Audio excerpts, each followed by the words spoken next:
Vamos a hacer un recorrido por la historia de la educación especial y la evolución.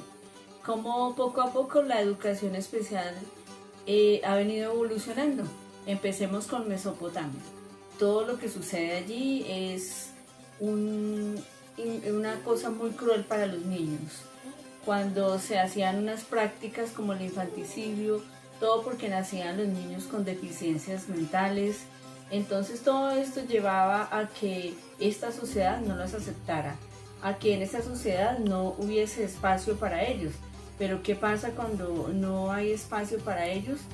La sociedad los excluye y los mandaba en ese tiempo a un río, a un hueco. ¿Cómo hicieron para darse cuenta que estos niños morían? Estos se dieron cuenta por todos los hallazgos antropológicos que dieron como resultado una cantidad de huesos deformes. Entonces allí se dieron cuenta de que se hacían unas prácticas muy crueles con los niños en discapacidad y con las personas también con discapacidad adquirida. Viene una época y va evolucionando esto, pero no sin antes decir que también en esta época todo esto sucedía porque la sociedad le rendía culto al cuerpo y culto a la belleza. Entonces, siendo así, pues ellos no tenían un espacio en ella. Empecemos a mirar cómo va evolucionando a través del Renacimiento y la Ilustración. Pasamos de la ignorancia a la ciencia.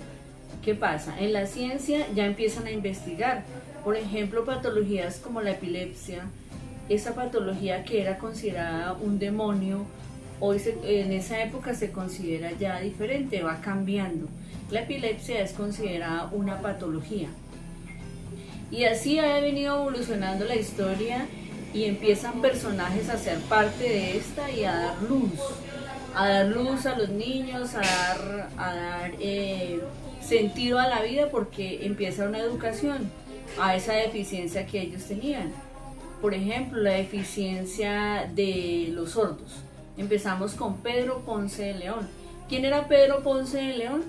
Era un fray que tuvo la oportunidad de ser la primera persona que empezó a educar a los sordos. ¿Cómo lo hizo? Dentro de su monasterio le llevaron dos personitas de la clase real y él empezó ahí a educar a los sordos. Parece que él logró que ellos hablaran. Después viene Juan Pablo Bonet. También él fue muy importante en la vida de estas personas. Fue quien creó el primer alfabeto de signos para los sordos.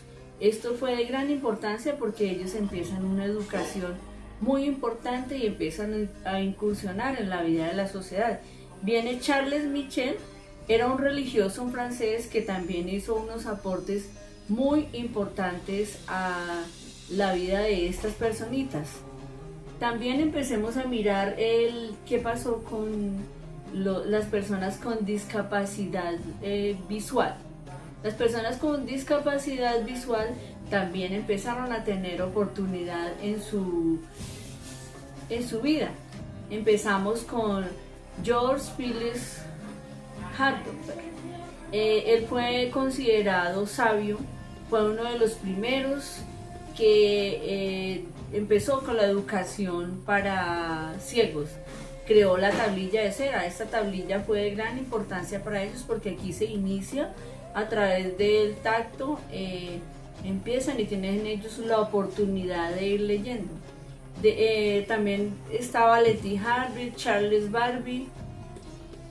Este último, Charles Barbie, fue quien inició con el alfabeto de los puntos, pero en ese momento de que él llega a la escuela donde estaba Louis Braille, pues Louis Braille le hace un plagio a lo que él estaba haciendo, a su invención, porque él era ciego y él sí sabía cómo era que tenía que hacerle las adecuaciones al braille.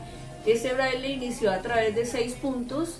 Ellos pasaban con relieve, pasaban su mano y empezaban la escritura. ¿Qué era el braille? El braille era un método de lectoescritura que empezaron a tomar las personas invidentes, y con la perfección que le hizo Louis Braille, pues ellos incursionaron en la lectoescritura de esta forma táctil.